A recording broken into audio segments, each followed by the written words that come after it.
Genesis chapters 49 and 50. Then Jacob called his sons and said, Gather yourselves together, that I may tell you what shall happen to you in days to come.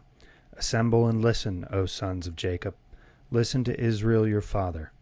Reuben, you are my firstborn, my might, and the firstfruits of my strength, preeminent in dignity and preeminent in power, unstable as water. You shall not have preeminence, because you went up to your father's bed. Then you defiled it. He went up to my couch. Simeon and Levi are brothers. Weapons of violence are their swords. Let my soul come not into their counsel. O my glory, be not joined to their company. For in their anger they killed men, and in their willfulness they hamstrung oxen. Cursed be their anger, for it is fierce, and their wrath, for it is cruel. I will divide them in Jacob, and scatter them in Israel. Judah, your brothers shall praise you. Your hand shall be on the neck of your enemies. Your father's sons shall bow down before you.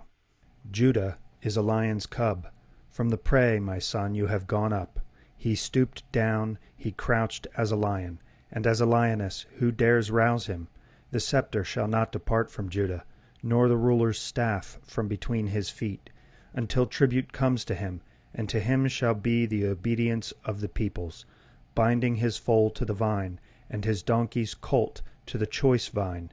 He has washed his garments in wine, and his vesture in the blood of grapes. His eyes are darker than wine, and his teeth whiter than milk. Zebulun shall dwell at the shore of the sea. He shall become a haven for ships, and his border shall be at Sidon. Issachar is a strong donkey, crouching between the sheepfolds. He saw that a resting place was good, and that the land was pleasant. So he bowed his shoulder to bear, and became a servant at forced labor. Dan shall judge his people as one of the tribes of Israel. Dan shall be a serpent in the way, a viper by the path, that bites the horse's heels, so that his rider falls backward. I wait for your salvation, O Lord. Raiders shall raid Gad, but he shall raid at their heels. Asher's food shall be rich, and he shall yield royal delicacies. Naphtali is a doe let loose, that bears beautiful fawns.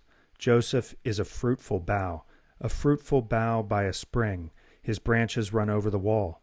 The archers bitterly attacked him, shot at him, and harassed him severely.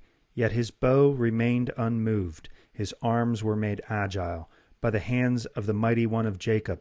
From there is the shepherd, the stone of Israel. By the God of your father who will help you, by the Almighty who will bless you, with blessings of heaven above, blessings of the deep that crouches beneath, blessings of the breasts and of the womb. The blessings of your father are mighty beyond the blessings of my parents, up to the bounties of the everlasting hills. May they be on the head of Joseph, and on the brow of him who was set apart from his brothers. Benjamin is a ravenous wolf, in the morning devouring the prey, and at evening dividing the spoil. All these are the 12 tribes of Israel. This is what their father said to them, as he blessed them, blessing each with the blessing suitable to him. Then he commanded them and said to them, I am to be gathered to my people. Bury me with my fathers in the cave that is in the field of Ephron the Hittite, in the cave that is in the field at Machpelah, to the east of Mamre, in the land of Canaan, which Abraham bought with the field from Ephron the Hittite to possess as a burying place. There they buried Abraham and Sarah his wife. There they buried Isaac and Rebekah his wife, and there I buried Leah. The field and the cave that is in it were bought from the Hittites. When Jacob finished commanding his sons, he drew up his feet into the bed and breathed his last, and was gathered to his people. Then Joseph fell on his father's face and wept over him and kissed him. And Joseph commanded his servants the physicians to embalm his father. So the physicians embalmed Israel. 40 days were required for it, for that is how many are required for embalming. And the Egyptians wept for him 70 days. And when the days of weeping for him were past, Joseph spoke to the household of Pharaoh, saying, If now I have found favor in your eyes, please speak in the ears of Pharaoh, saying, My father made me swear, saying, I am about to die. In my tomb that I hewed out for myself in the land of Canaan, there shall you bury me. Now therefore, let me please go up and bury my father, then I will return. And Pharaoh answered, Go up and bury your father, as he made you swear. So Joseph went up to bury his father. With him went up all the servants of Pharaoh, the elders of his household, and all the elders of the land of Egypt, as well as all the household of Joseph, his brothers, and his father's household. Only their children, their flocks, and their herds were left in the land of Goshen. And there went up with him both chariots and horsemen. It was a very great company. When they came to the threshing floor of Atad, which is beyond the Jordan, they lamented there with a very great and grievous lamentation. And he made a mourning for his father 7 days. When the inhabitants of the land, the Canaanites, saw the mourning on the threshing floor of Atad, they said, This is a grievous mourning by the Egyptians. Therefore the place was named Abel Mizraim, it is beyond the Jordan. Thus his sons did for him as he had commanded them. For his sons carried him to the land of Canaan, and buried him in the cave of the field at Machpelah, to the east of Mamre, which Abraham bought with the field from Ephron the Hittite, to possess as a burying place. After he had buried his father, Joseph returned to Egypt with his brothers, and all who had gone up with him to bury his father.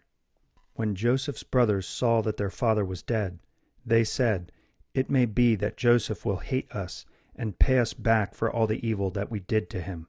So they sent a message to Joseph, saying, Your father gave this command before he died. Say to Joseph, Please forgive the transgression of your brothers and their sin, because they did evil to you. And now, please forgive the transgression of the servants of the God of your father. Joseph wept when they spoke to him. His brothers also came and fell down before him, and said, Behold, we are your servants.